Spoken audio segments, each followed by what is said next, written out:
Hi, everyone. Today we are going to get started with the first lecture for digital and social communication. And we're going to talk about the what, why, and future of digital communication. This is more of an overview of the areas that we will be covering in this course. So, first of all, what is digital media? IBC Global, a marketing research firm, describes it in these various ways. Basically, it says it is various platforms where humans communicate electronically. It can be digitized content, which includes text, graphics, audio, and video that can be transmitted over internet or computer networks. It includes digitally compressed audio, video, and photo content, or a term given to the tools for communicating that involve conversion into machine readable formats within human network. There are some terms that I want you to become familiar with throughout this course. That includes widgets, which are snippets of HTML, JavaScript, or Flash code that are usually displayed graphically and can be used to syndicate your content. CMS stands for Content Management System. It's an application that is used to create, edit, manage, and publish content in an organized web. One of the biggest examples of this is WordPress, and we will be working in WordPress toward the end of the semester.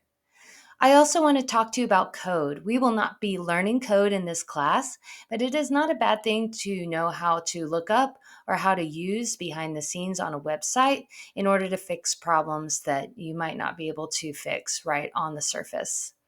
AI is something that we cannot ignore. It will change everything about our online world, but it will happen over time. So just don't fall behind. Universities are worried about AI because of plagiarism, etc. But a friend of mine at a top marketing firm says you must understand how to use AI. It won't take away from human creativity, but it can make us more efficient.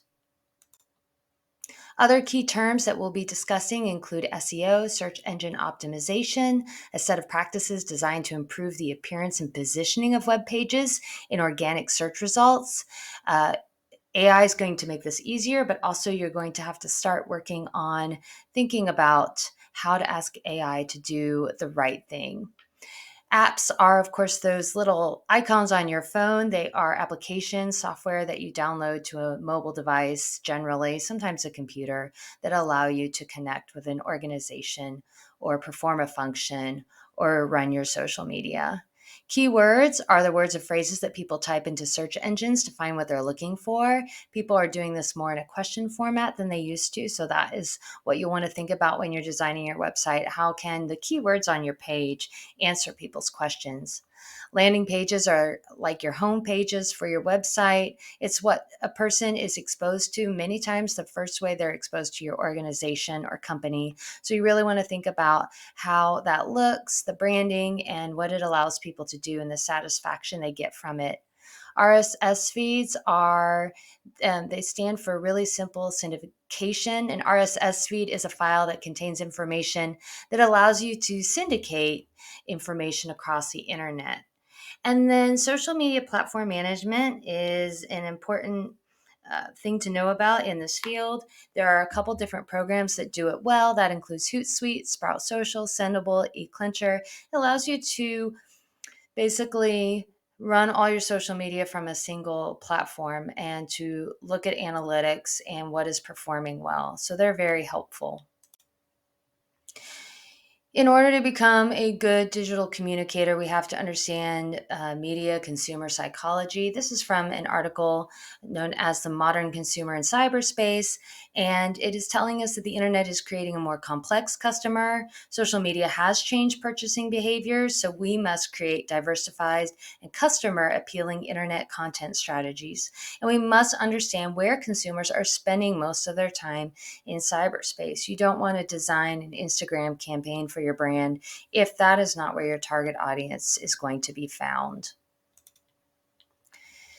We have a new generation. This is not constrained to one generation like X or millennials or Generation Z. This is Generation C, and they stay online 24 hours, 7 days a week. That means you've got your phone um, plugged into a socket right next to your bed, right? That's most of this these days. We prefer the internet over traditional media, such as television, radio, or the printed press. That doesn't mean that we won't be um, watching shows, but we watch them through Netflix, or listening to audio programs, but we'll be listening to podcasts and reading articles online. We socialize, work, learn, purchase online, live in a virtual community without geographical limitations. And we create and publish content and we like to share it. So we like to be part of the whole creative process and the content process. Unfortunately, this dive into digital ubiquity has also created the hater phenomenon. And people are so much more willing to comment and say things online when they don't have to do it in person, and sometimes when they can do it anonymously. So, one of the things that's important is companies, organizations, people need to learn how to discriminate between hateful comments and constructive critique, and how to react in cyberspace to earn credibility and not lose customers. So, basically, many times you have to be the bigger person. So, I want you to think about these questions as we continue through the course and as you watch the videos in this module and beyond. How has internet changed society? Where do you make friends? Is it only in person? Do you connect online? How do you communicate at work? Do you use GroupMe outside of meetings? How do you communicate at school?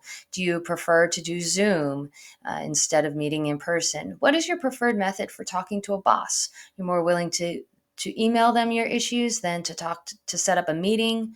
And are your friends all local, or are they far away, or do you have a collection of both because online communities allow you to do that?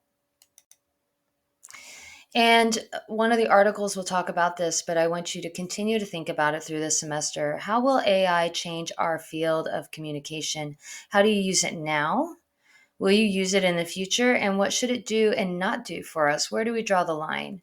How will it change your daily life? And how will it change what you do in your job and in this field? One of the videos we watch in this module is the 80/20 rule. It is also something I want you to think about through this semester when we talk about content strategy. That 80% of the effects come from 20% of the causes. And that means that 80% of a lot of time of what is bought at your company or volunteer work at the company is coming from 20% of the people, or 20% of your target audience. So, how can we target them better and utilize them better and also expand that target audience? And finally, what is a true relationship in the digital age? What does that look like to you? Can it be online? Should it be online and offline? Where do you think we are going with our digital ubiquity? So, I want to thank you for being in this course. I'm so excited to work with you. I'm always happy to answer questions. So, send them to me. Look up my office hours. Feel free to come by and say hi. I am very excited about what we will be doing.